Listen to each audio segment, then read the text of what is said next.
This is the Sensei podcast, where we help you make sense of investments and financial markets, where we help you make sensible financial choices. I am your host, Ndwati Karanja. You have probably come across a social media joke that goes something like this. The first statement is what you are afraid of is going to happen to you. And people respond by saying they are afraid of $1,000,000 or $1,000,000,000. Sometimes we bring this kind of thinking when it comes to insurance. I have actually come across people who believe that by getting medical insurance or life insurance, they're sort of jinxing themselves. The thing that they're afraid of, the thing that they're trying to protect themselves from happening, is likely to happen to them.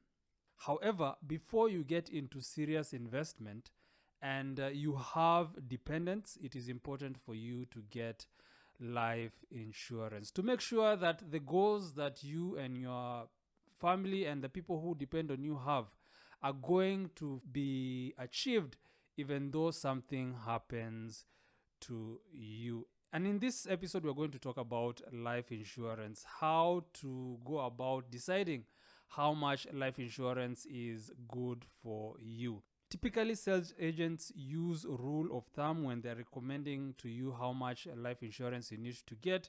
However, often rule of thumbs end up with you overkilling and getting too much life insurance, or underkilling, getting too little life insurance. In this episode, I'm going to take you through some analysis that are going to help you get the right amount of life insurance. The first step of this analysis is understanding the needs of your dependent. If you were to die prematurely, your dependents will have some immediate needs and they'll also have some ongoing needs. Your dependents, we are going to need some cash very quickly in the next few weeks or months after you pass. And this cash is going to meet some expenses such as the funeral expenses and also some other immediate bills that need to be addressed. For example, if you have children, they'll need to keep going to school. If you have a mortgage, it will need to be paid up. And they'll also need to keep up with their rent and other household expenses. Therefore, it is important that when you're getting life insurance, it's going to cover some of these immediate needs that they're going to have. And these funds to meet these immediate needs are going to make sure that their lives are not disrupted, that they can continue as smoothly as possible, so that on top of mourning, they do not have to deal with all that financial stress that comes with these immediate needs. And on top of those immediate needs, they're also going to have some ongoing needs for an income that you need to factor in. You need to think about how much they will need to live on every month and also how long they're going to need that amount of money. For example, if you have very young kids, they're probably going to need it until when they have completed school and they're able to earn money on their own.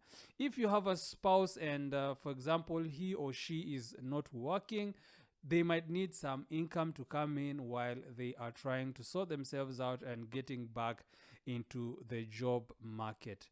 These ongoing needs are going to make up a significant part of the life insurance that you're going to need to get. Therefore, the first step is to determine how much they're going to need immediately over the next few weeks or months, and then do a total of that amount, and then figure out how long they need support in terms of an ongoing income, and then also do that total to come up with the full amount that you will need to leave for your dependents.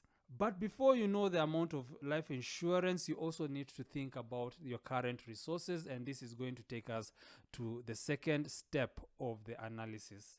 As we get into the second step of the analysis for how much life insurance you need to remember that life insurance is meant to top up other resources that you might already have. For example, do you have some assets that are available, some investments that can be used to offset some of the needs that you have just listed. For example, if you've already started working on an emergency fund, that can be used to deal with some of those immediate expenses. If you have investments that you have been accumulating, those can also be used for the immediate and ongoing income needs of your dependents. Then also probably your employer might have life insurance available for you. Then you need to factor that in. These resources, the emergency fund, the investments, any other life insurance, you need to do a total of all that to determine how much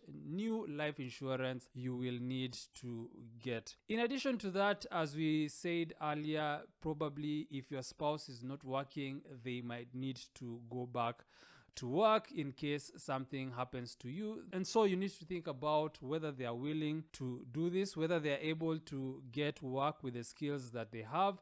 If they don't have the right skills to get back to the job market, what they would need to help them get started. And once you've discussed with your spouse about the possibility of them getting into the job market, you'll do an estimate of how much they are likely to earn. This amount that they are likely to earn will be deducted from the amount of life insurance that you would need to get. If the amount of life insurance you need is quite high after you've done that need analysis for your dependents, spouse going back to work in case you pass away might be necessary. Once you've done an inventory of all these assets that you have, done a total, and also figured out whether your spouse is going to go back to work and how much they are going to be making, you can deduct that amount from the needs that you had assessed in the first step. And once you do that, you're going to have a figure for the amount of life insurance that you're going to need to buy. Now that you have an idea of how much life insurance you are going to need, you can take the next step in this analysis, and this is deciding the exact type of life insurance you're going to buy. When choosing the type of insurance that you would need, the goal is to get enough life insurance that is going to meet the needs that you have and also avoid financial wastage. Therefore, there are two ways you could go about this. First of all, you could go the basic life insurance path. This is also sometimes called term life insurance, and it is going to give you the greatest amount of cover at the least cost. It is the one that is going to help you meet those insurance needs that you have determined in the second step without costing too much. And the way this kind of basic life insurance works is that you are covered for a specific amount of time, and there are no additions, there are no riders, and the premiums that you're going to pay are likely to keep changing as time goes by. However, the fact is that this is the cheapest that you can get. It's going to give you the greatest amount of cover. If you are on track with your other financial goals, you could go the second path, and this is getting a life insurance with an investment component or a rider. Some of these riders can be disability, critical illness insurance, accidental death, or they can give you the option of returning part of your premiums after a certain amount of time. These are going to cost more than the basic life insurance, and they're also going to involve long-term commitment. Therefore, you need to think very carefully whether you can afford the amount of premiums that they are going to require and whether you can make that long-term commitment. When you're thinking about the type of life insurance that you need to get, the thing that you need to keep at the forefront of your mind is how does it fit in your overall financial goals.